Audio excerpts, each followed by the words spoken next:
میری اہلیہ ان کو بھی کسی نے مس گائیڈ کر دیا تھا، حالانکہ اچھی خاتون ہے، کسی نے مس گائیڈ کر دیا پھر۔ اور یہ خواتین کو شوق ہوتا نا بننے کا، تو وہ بھی سماج کے اندر اچھا مقام تلاش کرنے کے موڈ میں آ گئی۔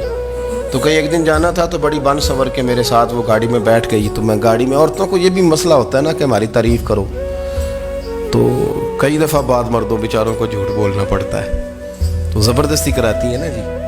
تو اس میں گنجائش بھی دی ہے شریعت نے گنجائش دی ہے کہ کبھی بیوی کو راضی کرنے کے لیے خلاف واقعہ بات کرنی پڑے تو کر لینی چاہیے۔ وہ کہتے ہیں جب وہ گاڑی میں میرے ساتھ بیٹھی بن سنور کے، تو وہ تقاضا کرنے لگی کہ میں نے بڑے اچھے کپڑے پہنے ہیں پر آپ نے توجہ نہیں کرائی۔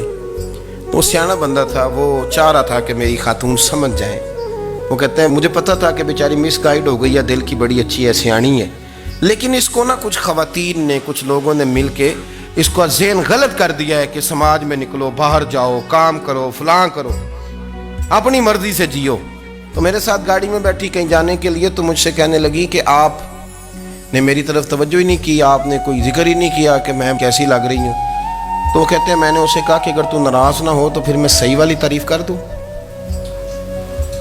تو اس نے کہا کہ آپ کر دیں۔ تو کہتے ہیں میں نے درد سے اور خلوص سے اپنی بیوی سے کہا، خلوص کے ساتھ میں نے کہا میں تو روز گھر ہوتا ہوں، روز شام کو گھر ہوتا ہوں، اگر تو میرے لیے تیار ہوتی تو میں تیری تعریف کرتا، لیکن آج تو باہر جانے کے لیے تیار ہوئی، تو پھر ان سے تعریف کی امید رکھ جن کے لیے تو نے تیاری کی ہے۔ میرے لیے تیاری کرتی تو میں تو ہر شام تیرے پاس ہوتا ہوں۔ کہتے ہو میرے لفظوں میں درد تھا تو وہ بھی رو پڑی۔